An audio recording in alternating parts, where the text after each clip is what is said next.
On the 6th of February, 1996, a Boeing 757 full of German holidaymakers lifted off from a Caribbean runway into the night. And within seconds, the captain, one of the most experienced pilots in his airline, began fighting an enemy that did not exist. His instruments told him the airplane was flying faster and faster, screaming toward an overspeed that would tear it apart. His first officer's instruments, 2 feet away, told the opposite story. The airplane was slowing down, sinking toward a stall.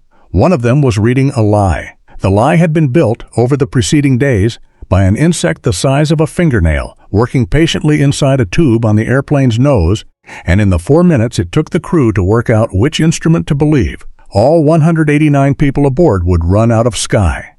This is the crash of Birgenair Flight 301. In the last minutes before midnight on the 6th of February 1996, Birgenair Flight 301, a Boeing 757, carrying 189 people from the Dominican Republic toward Germany, took off from Puerto Plata into a warm Caribbean night, and climbed for barely 4 minutes before falling into the Atlantic Ocean. There were no survivors. It remains the deadliest aviation accident in Dominican history, and, tied with a hijacked airplane on the 11th of September 2001, the deadliest ever to involve a Boeing 757. Nothing had failed on the airplane in any conventional sense. Its engines were healthy, its controls answered, its structure was sound. What killed Birgenair Flight 301 was information, specifically a single false number, fed to the captain's airspeed indicator by a pitot tube that had, investigators concluded, been quietly plugged by the mud nest of a wasp during the weeks the airplane sat idle on the ground. From that one corrupted reading unspooled a chain of confusion so complete that 3 experienced pilots, in a fully functional aircraft, argued with their own instruments until the sea rose up to meet them. The story of Flight 301 is not really about a wasp. It is about what happens when a human being trusts a machine over the evidence of the world, and about a design in which the most trusted instrument on the flight deck could lie without ever admitting it. This is the story of the most insidious enemy in aviation, not fire, not failure, but a plausible, confident, deadly wrong number. The airplane that would carry them was already a veteran with a complicated past. Registered TCGEN, it was a Boeing 757-225 built in 1984, delivered new to Eastern Airlines, and then passed hand to hand through the turbulent airline economy of the late 20th century. Eastern's bankruptcy, storage in the California desert, a Canadian operator that itself went under, a leasing company, and finally a lease to Birgenair, a Turkish charter carrier that specialized in flying German tourists to sunny places. By early 1996, TCGEN was 12 years old, mechanically unremarkable, and parked at Puerto Plata, on the north coast of the Dominican Republic, where it had been sitting, largely untouched, for around 3 weeks. Birgenair existed in a particular corner of the aviation world, the charter business that connected the German package holiday industry to warm-weather destinations. Its flights were often operated on behalf of, or in partnership with, other companies, in this case a Dominican carrier called Alas Nacionales, which is why the flight carried the call sign ALW 301. Its passengers were overwhelmingly German vacationers heading home from Caribbean holidays, sold by a Frankfurt tour operator, along with a handful of others, including 2 members of the Polish Parliament. On the night of the 6th of February, 176 of them, plus 13 crew, prepared to board for the long journey home. Puerto Plata to Germany, with a refueling stop at Gander in Canada. There was a complication before they ever reached the airplane. The flight had originally been assigned a Boeing 767, but that aircraft went unserviceable, and so, a couple of hours before departure, the 757, TCGEN, was substituted and a crew was assembled to fly it. The pilots and cabin crew had been on standby, waiting, their body clocks already unsettled by the peculiar limbo of reserve duty. In command was Captain Ahmet Erdem, 62 years old, one of Birgenair's most senior aviators, with something on the order of 24,750 flight hours behind him. In the right seat was First Officer Aykut Gergin, 34, with around 3,500 hours. A third pilot, Relief Captain Mulas Ivry Nisolu, 51, with some 15,000 hours, occupied the jump seat behind them. 3 qualified pilots, tens of thousands of hours of combined experience, and a serviceable wide-body jet on paper.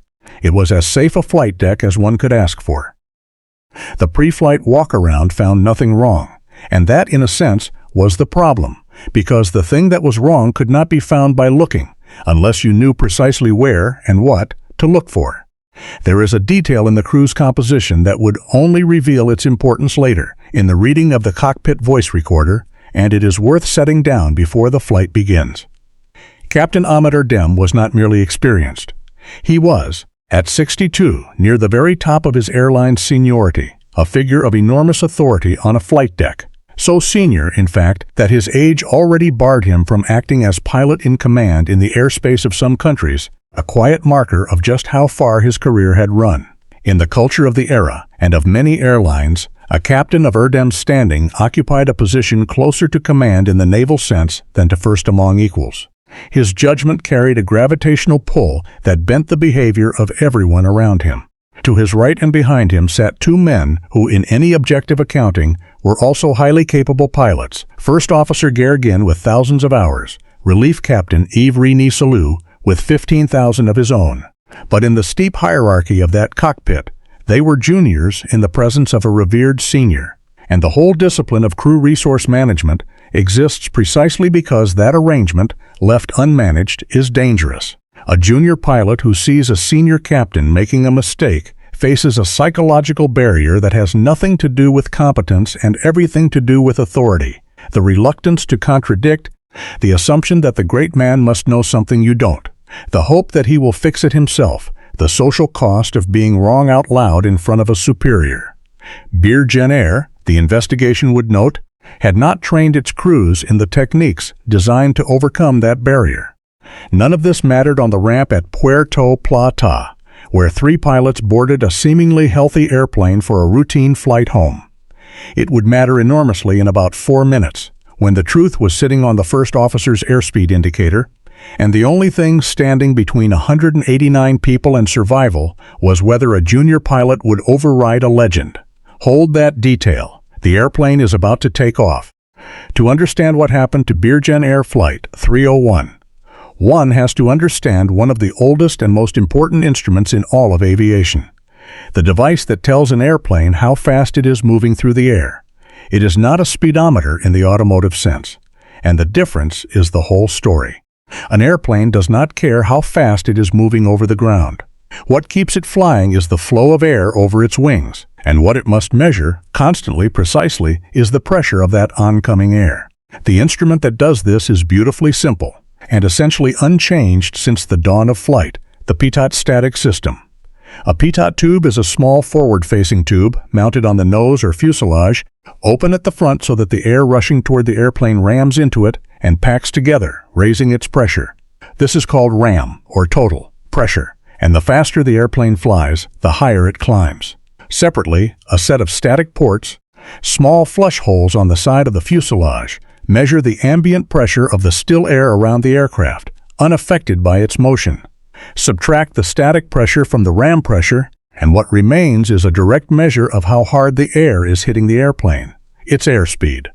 The elegance of the system is also its vulnerability. It has no independent knowledge of the world. It knows only what its little tubes and holes report.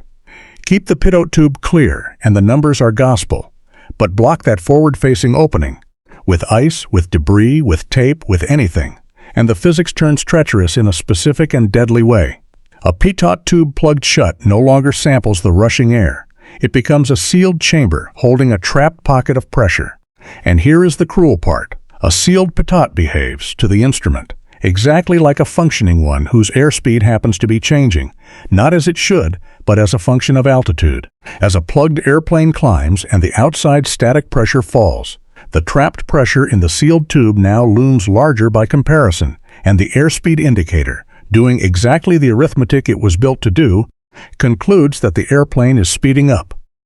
The instrument does not flicker, or flag an error, or go blank. It confidently displays a rising airspeed, a number that is completely, dangerously false, and utterly convincing. Large airliners guard against this with redundancy. The Boeing 757 has 3 independent pitot tubes and multiple static sources, feeding separate airspeed indicators for the captain and first officer plus a standby. precisely so that a single blockage can be caught by comparison. The redundancy works only if the humans use it, only if, when two instruments disagree, the crew treats that disagreement as the emergency it is, identifies the liar, and flies the survivor. The entire safety of the pitot static system, in the end, rests not on the tubes, but on a pilot's willingness to distrust an instrument that sounds completely sure of itself. On the night of the 6th of February, 1996, one of Birgenair's 3 pitot tubes was not clear, and nobody knew it. The culprit, investigators came to believe, was an insect that every pilot in the Dominican Republic knows and dreads. The black and yellow mud dauber, a solitary wasp of the genus Scylifron. Unlike the social wasps that build paper hives, the mud dauber is a lone architect. The female gathers wet mud and sculpts it into small cylindrical tubes, which she packs with paralyzed spiders and a single egg, sealing each into a private nursery for her young. She has a particular genius for finding ready-made cylinders to build in, and a pitot tube, a warm metal cylinder open at one end, pointing invitingly out into the world, is very nearly the perfect nesting site. TCGEN had given her ample opportunity. The airplane had sat at Puerto Plata for around 3 weeks, with, by the investigation's account, no covers over its pitot tubes, the small fabric caps, trailing red warning flags, that are meant to be fitted over the openings whenever an aircraft sits idle for exactly this reason. Birgenair would later dispute the details, arguing the tubes had been uncovered for a far shorter window, around a ground engine test 2 days before the flight, and pointing at ambiguities in Boeing's own maintenance guidance about when covers were required. But the essential fact was not seriously in doubt. For long enough, on a Caribbean ramp thick with mud daubers, at least one pitot tube on TCGEN stood open. No pitot tube was ever recovered from the seabed, so the blockage could never be examined directly. The wasp nest remained the investigators' strong inference rather than a body in evidence. But it fit every fact: the location, the idle time, the local insect, and above all the behavior of the airplane's instruments, which pointed unmistakably to a pitot blocked not by ice or water, but by something solid and permanent. There was one more quiet failure baked into the setup. When an aircraft returns to service after sitting idle, procedures call for verifying that the pitot static system is clear and functioning. That verification, in any thorough form, was not done, or not done in a way that would have caught the blockage. And so TCGEN, with its hidden mud nest, was pronounced fit to fly, boarded with 189 souls, and taxied out to the runway at Puerto Plata, pointing a plug tube into the night. At around 11:42 local time, Birgenair Flight 301 lined up on Puerto Plata's runway and began its takeoff roll, Captain Erdem flying, First Officer Gergin monitoring. The weather was unsettled but flyable, broken cloud, intermittent rain, thunderstorms out over the ocean in the distance, and the 757, powered by 2 Rolls-Royce engines, famous for their overabundant thrust, surged forward down the wet runway. All times are local. What happened over the next few seconds is preserved on the cockpit voice recorder, and it should have ended the flight before it began. As the airplane accelerated, Gergin made the standard call at the first checkpoint, 80 knots. And Captain Erdem answered that his airspeed indicator was not working. His pitot tube, blocked, was not sensing the rush of air. His airspeed needle was not responding to the acceleration the way it should. Gergin's indicator, fed by a clear pitot, was reading normally. Here, on the runway with the airplane still slow enough to stop safely, was the emergency announcing itself in the plainest possible terms. The captain's primary airspeed indicator has failed. The book answer to that call is unambiguous and drilled into every airline pilot alive: reject the takeoff, stop the airplane, and find out why an instrument is lying before committing 189 people to the sky.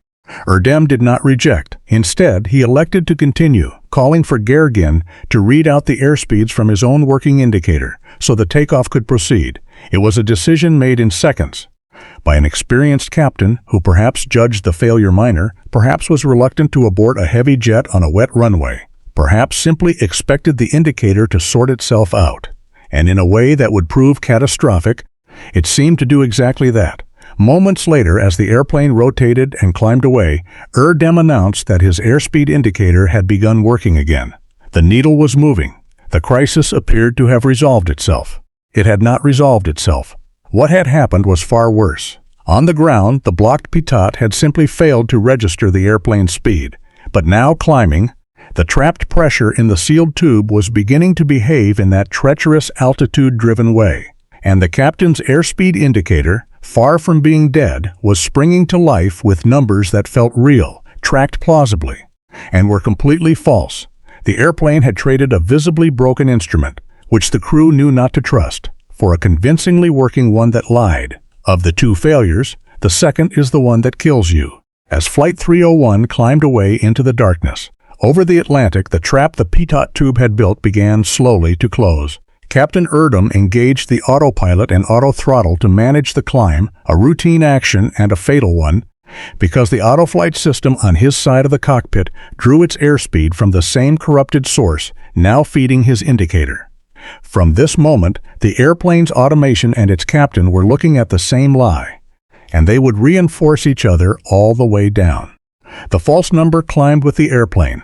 Passing a few thousand feet, Erdem's airspeed indicator showed the speed rising and rising, eventually reading around 350 knots and still increasing, a velocity that, for an airplane in this phase of flight, was alarmingly high, pushing toward the structural limits of the machine. The autopilot, obediently believing the same false data, did exactly what it was designed to do about an airplane going too fast. It raised the nose to trade speed for altitude, and it pulled back the thrust. The airplane pitched up and began, in reality, to slow down. And 2 feet to the right, First Officer Gergin's airspeed indicator, fed by a different clear pitot tube, was telling the true story, and it was the opposite story. His needle read around 200 knots, and it was decreasing. One instrument said the airplane was dangerously fast and accelerating. The other said it was slow and getting slower. They could not both be right. In fact, only one of them was wrong. But the flight deck now filled with a cacophony of contradiction that made it agonizingly hard to tell which. The airplane, sensing the discrepancy in its various systems, began throwing warnings. A rudder ratio caution, a Mach airspeed advisory, alerts that, to a crew already struggling, added noise rather than clarity. Then came the alert that should have cut through everything, as the airplane's true speed bled away under the nose-high attitude the autopilot had commanded. An overspeed warning sounded, the oral alarm that screams when an airplane is flying too fast. It was, of course, triggered by the captain's false high-speed reading. To Captain Erdem, staring at an indicator that showed 350 knots and climbing, the overspeed warning confirmed his instrument. To anyone reading Gergin's indicator, it was impossible. An airplane at 200 knots and slowing cannot be overspeeding. Here, the entire disaster crystallized into a single question, and the crew had only seconds to answer it. 2 instruments disagreed. One of them was lying. Which one do you believe? The one warning you're about to go too fast, or the one warning you're about to fall out of the sky? Captain Erdem believed the lie.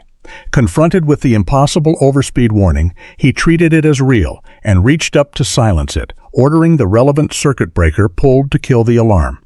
In that choice, understandable, human, and utterly wrong, he committed the airplane to the captain's false reality and turned away from the true one sitting on his first officer's panel. The lie had won the argument.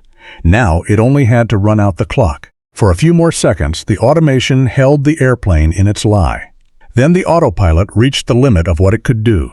The nose-up attitude it had commanded to bleed off the phantom overspeed had grown so extreme, and the real airspeed had fallen so low that the system ran out of authority and abruptly disconnected, dumping a slow nose-high, confused airplane back into the hands of its crew. And an instant later, the airplane delivered its final, unambiguous warning. The control column began to shake violently in Captain Erdem's hands. This was the stick shaker, a stall warning that cannot be misread and cannot be reasoned away, a physical hammering of the yoke that means one thing only: the wings are about to stop flying. It was the truth, forced through the airplane's very controls into the captain's palms, contradicting his instrument, his autopilot, and the overspeed warning he had just silenced. Seconds earlier, the airplane had been screaming that it was too fast. Now it was shaking with the news that it was too slow. Both could not be true, and the stick shaker does not lie. From the jump seat and the right seat, Relief Captain Ivry Nessolu and First Officer Gergin recognized the danger. The recorder captured them, registering the stall. urging attention to the airplane's nose-high state, trying to steer the captain toward the recovery the situation demanded. But their prompts were tentative, the deferent, indirect suggestions of subordinates to a senior captain, and no one took the decisive step of seizing control. First Officer Gerd again, whose own airspeed indicator had been telling the truth the entire time, did not push his control column forward to break the stall himself. To recover, the answer was as brutal as it was counterintuitive given the alarms. Lower the nose and add power. Trade altitude for speed. Get air flowing over the wings again. But Captain Erdem, still anchored to the belief that his airplane was going too fast, did in some measure the opposite of what a low-speed emergency required, having already pulled thrust to fight a speed that was never there. The airplane, wings on the edge of stalling, nose high, thrust mismanaged, was now poised at the top of a curve from which, with enough altitude and a clear head, recovery was still physically possible. And with the confusion in that cockpit, was slipping out of reach with every passing second. When the stall came, it came asymmetrically, and that asymmetry sealed the airplane's fate. As the crew belatedly fed in power against the stall, the two engines did not respond equally.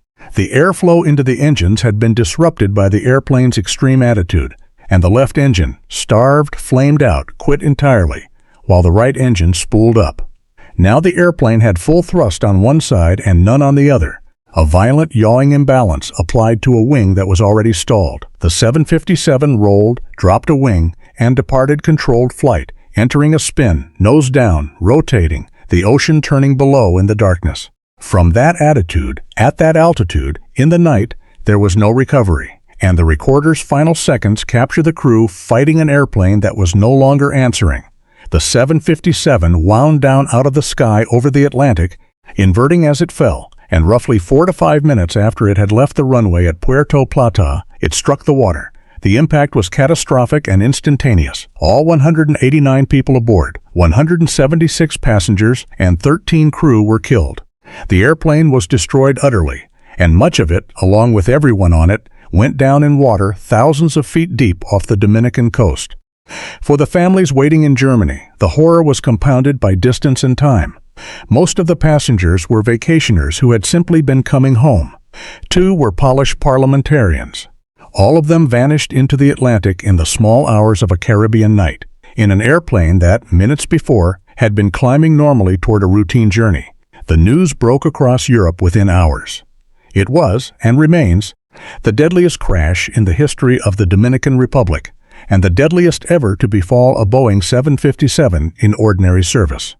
It is worth pausing on the cruel geometry of those 4 minutes, because the crash of Flight 301 was not a case of an airplane that could not be saved. At almost every moment between the 80 knots call and the final spin, a recovery was physically available, and understanding why it was never taken is the whole grim lesson of the accident. Consider the resources in that cockpit. There were 3 pitot tubes and only one was blocked. 2 airspeed indicators were reading correctly the entire time, including the first officer's, directly in his field of view. There was a standby airspeed indicator, independent again. There was the most basic instrument flying discipline of all, pitch and power, which any airline pilot can use to fly an airplane safely with no airspeed indicator whatsoever. Set a known nose attitude, set a known thrust, and the airplane will fly at a safe speed by simple physics, whatever the dials claim. And there was, threaded through it all, the plainest cue in aviation. An airplane cannot be simultaneously overspeeding and stalling. The overspeed warning and the stick shaker, sounding within seconds of each other, were together a flashing sign that one of the 2 speed sources was lying, an invitation to disregard the suspect instrument and fly the airplane on the others. None of these lifelines was used, and the reason is the heart of the tragedy. The crew never made the single cognitive leap on which all the rest depended, the recognition that they were facing an unreliable airspeed situation at all. Locked to that framing failure, every subsequent input made things worse. The overspeed warning was silenced instead of questioned. The nose-high attitude was tolerated instead of corrected. The falling airspeed on the first officer's side was noticed but not acted upon. The stall warning was felt but not obeyed. Each choice, taken in isolation, was the choice of confused people doing their best under an avalanche of contradictory alarms in the dark. Taken together, They described a crew that had lost the thread of what their airplane was actually doing. And in aviation, losing the thread of reality, even for 2 minutes, even in a perfectly good airplane, is enough. This is why investigators and trainers have returned to Flight 301 for decades. It is not a story about a rare mechanical failure that pilots must be lucky to survive. It is a story about a common, survivable failure that pilots must be trained to survive, and about how thin the margin is between an airplane full of confused people and an airplane full of dead ones, when the confusion is about which instrument is telling the truth. The investigation fell to the Dominican Civil Aviation Authority, joined, as international convention requires, by the United States National Transportation Safety Board on behalf of Boeing's home country, by Turkey on behalf of the airline's registry, and by technical experts from Boeing and Birgenair. Their first and most urgent task lay at the bottom of the sea. A specialized salvage vessel was summoned from the United States, and arriving on the scene, its sonar picked up the pingers of the flight recorders within a couple of hours of searching. Both the cockpit voice recorder and the flight data recorder were recovered from a depth of around 7,200 feet, over 2,000 meters, a remarkable success in deep water that gave investigators the 2 witnesses they needed. What the boxes revealed cut straight to the heart of the mystery. The flight data recorder, it turned out, drew its own airspeed data from the same channel that fed the captain's indicator, and so the FDR had faithfully recorded the false, blocked pitot airspeed throughout the flight. Investigators could see the phantom speed climbing toward 350 knots, even as other data revealed the airplane's true, decaying velocity and its climbing, stalling trajectory. The cockpit voice recorder, meanwhile, laid bare the human tragedy in real time.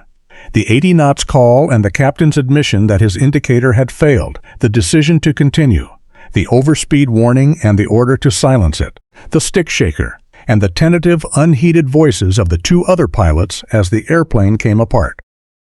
Cross-reference, the 2 recorders told a single, coherent, devastating story: a healthy airplane, a lying instrument, and a crew that argued with the truth until it was too late. There remained the question of what had blocked the pitot in the first place.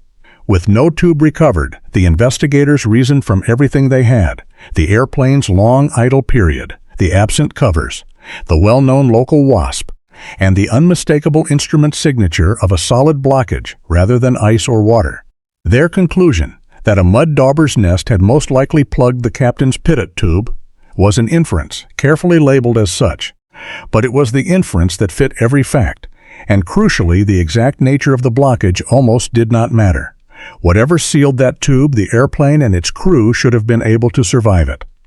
The pitot failure was the trigger. The catastrophe was what happened next, on the flight deck.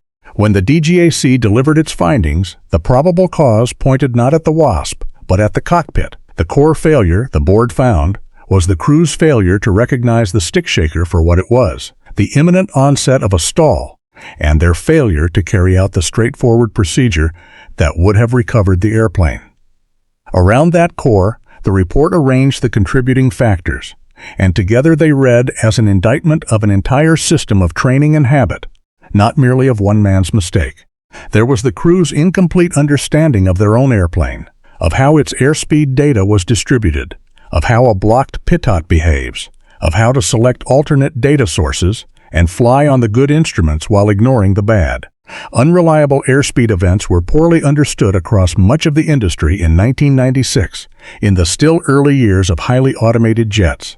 The specific, counterintuitive trap of a plugged pitot feeding a plausible false speed was not the drilled, reflexive knowledge it would later become. There was the maintenance failure that left the pitot uncovered and unverified. There was the disrupted, fatigued state of a crew called up at the last minute off standby to fly a substituted aircraft in the middle of the night. And there was, threaded through the cockpit voice recording, the quiet catastrophe of the flight deck's human dynamics. A revered senior captain locked onto a false reading, and 2 junior pilots who saw the truth on their own instruments but could not, or did not, override him. That last finding would prove one of the accident's most important legacies. In the Birgenair cockpit, First Officer Gergin had a working airspeed indicator and a functioning control column, and the correct response, nose down, break the stall, was physically available to him at any moment, he did not take it. The reasons were human and hierarchical. The deep-seated reluctance of a subordinate to seize an airplane from a captain of Erdem's seniority. The hope that the captain would resolve it. The paralysis of contradictory alarms. And so, in the aftermath, the lesson was hammered home across the industry that when a captain is flying an airplane into the ground, the first officer's job is not to suggest, but to take control. It was a lesson written in part in the water off Puerto Plata. The consequences of Birgenair Flight 301 rippled outward far beyond the airline, which did not long survive the disaster. Birgenair ceased operations within about a month of the crash, its name permanently attached to one of the era's most studied accidents. The deeper legacy was regulatory and educational, and it fell most heavily on Europe. Because although the airplane was Turkish and the crash was Dominican, the dead were overwhelmingly German. European citizens lost aboard a foreign-registered aircraft that few European authorities had ever inspected. That gap became the accident's most concrete monument. In the wake of Flight 301, and with the European Parliament formally taking up the disaster, the groundwork was laid for what became the Safety Assessment of Foreign Aircraft Program, a system under which European nations would inspect visiting foreign airliners on their ramps, checking the safety of the very aircraft that carried their citizens to and from holiday. From that impulse grew, in time, the European Air Safety List, the so-called blacklist, banning carriers that failed to meet safety standards from European skies. A generation of travelers who have never heard of Birgenair have flown safer because of it. Inside the cockpit, the lessons were about knowledge and assertiveness. Unreliable airspeed became a named, trained, drilled emergency with memory items and clear procedures. Recognize the disagreement. Fly a known pitch and power setting that will keep the airplane safely aloft regardless of what the lying instrument says, and sort out the data from there. Crew resource management, which Birgenair's training had notably lacked, was reinforced across the industry, with particular emphasis on the duty and the right of a monitoring pilot to challenge, and ultimately to override, a captain flying toward disaster. The specific insidious behavior of a blocked pitot tube, the plausible, climbing, false airspeed, moved from obscure technical footnote to something every airline pilot is now taught to recognize and fear.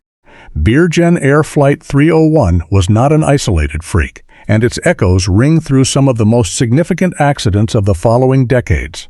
A recurring nightmare of airplanes brought down not by broken parts, but by corrupted air data.